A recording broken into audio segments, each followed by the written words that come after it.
আজকে একটা নতুন আইটেম বানাচ্ছি, সেটা তোমাদের সাথে শেয়ার করব।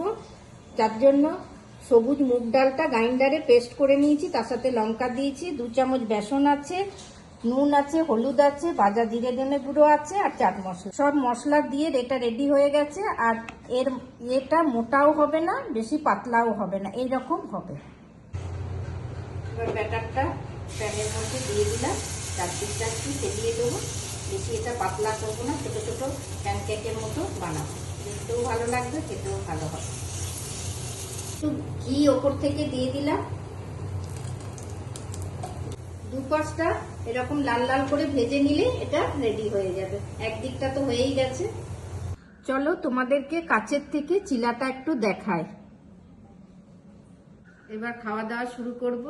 তোমাদের কার কার চিলা খেতে ভালো লাগে আমাকে অবশ্যই কমেন্ট করে জানিও। তাহলে শুভরাত্রি।